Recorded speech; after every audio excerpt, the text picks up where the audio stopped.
نبی کریم علیہ السلام کی عادت مبارکہ تھی کہ جب آپ کسی قوم پر غالب آتے، آپ غزوہ میں فتح یاب ہوتے تو 3 دن تک وہاں اسٹے کیا کرتے تھے۔ آپ علیہ السلام نے غزوہ بدر میں بھی بدر کی زمین پر 3 دن اسٹے کیا۔ تیسرے دن آپ علیہ السلام نے جب وہاں سے روانگی کا ارادہ فرمایا تو آپ علیہ السلام اس کنویں کے پاس تشریف لے گئے جس کنویں میں تقریباً 24 کفار کی لاشیں پھینکی گئی تھیں۔ اب نبی کریم علیہ السلام نے وہاں جا کر کیا کیا؟ راوی بیان کرتے ہیں، بخاری شریف کی حدیث پاک ہے 3976۔ نبی کریم علیہ السلام کا عمل بیان کرتے ہیں، فَجَعَلَ يُنَادِيهِمْ بِأَسْمَائِهِمْ وَأَسْمَاءِ آبَائِهِمْ۔ نبی کریم علیہ السلام نے اس کنویں کے پاس جا کر 3 دن پہلے واصل جہنم ہونے والے کفار کو ندا کی، فَجَعَلَ يُنَادِيهِمْ، مرنے والوں کو ندا کی ان کے نام اور ان کے باپ کے نام سے، اور وہ کلمات کیا تھے؟ یا فلان ابن فلان، وہاں آپ علیہ السلام نے نام ذکر کیے، دیگر روایتوں میں نام بھی موجود ہیں، یا فلان ابن فلان و یا فلان ابن فلان، اے فلاں بن فلاں، اے فلاں بن فلاں، کیا تمہیں یہ پسند ہے کہ تم اللہ رسول کی اطاعت کر لیتے تو آج یہ انجام نہ دیکھتے؟ اور نبی کریم علیہ السلام نے فرمایا کہ ہمارے رب نے جو سچے رب نے جو وعدہ کیا تھا وہ تو ہم نے پورا پایا، تمہارے رب نے جو تم سے وعدہ کیا تھا وہ تم نے پورا پایا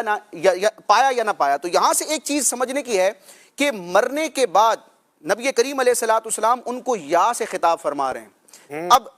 ہم جن کو خطاب کرتے ہیں نبی پاک علیہ السلام، اللہ کے نبی تو ویسے ہی حیات ہوتے ہیں، ایک آن کے لیے ان کو وفات آتی ہے، اور اولیاء کرام کے حوالے سے بھی ہے کہ وہ برزخی حیات ان کی ہوتی ہے، اور روایتوں میں آتا ہے کہ وہ ایک جہان سے دوسرے جہان کی طرف منتقل ہوتے ہیں، ان کا ادراک سننے کی صلاحیت باقی ہوتی ہے۔ اولیاء کی تو بڑی شان ہے، بخاری شریف کی روایت ہے، سرکار فرماتے ہیں کہ بندے کو جب قبر میں رکھ دیا جاتا ہے، وَتَوَلَّا عَنْهُ أَصْحَابُهُ، اس کے گھر والے، اس کے دوست احباب جب پلٹتے ہیں تو من و من زمین تلے ہونے کے باوجود موت کے بعد قبر میں کیا ہوتا ہے؟ وَإِنَّهُ لَيَسْمَعُ قَرْعَ عَلِيمٍ، کہ وہ جانے والوں کے جوتوں کی آہٹ کو بھی سنتا ہے۔ تو اب یہ دیکھیں نبی کریم علیہ السلام کفار سے ان کے مرنے کے بعد خطاب کر رہے ہیں، یا کا لفظ استعمال کر رہے ہیں، تو پتہ چلا کہ یا کے ذریعے کسی کو پکارنا اس میں کوئی مسئلہ نہیں ہے۔ اور عربی میں جو پکارنے کے حروف ندا ہیں وہ 5 ہیں، یا، ایا، ہئی اور حمزہ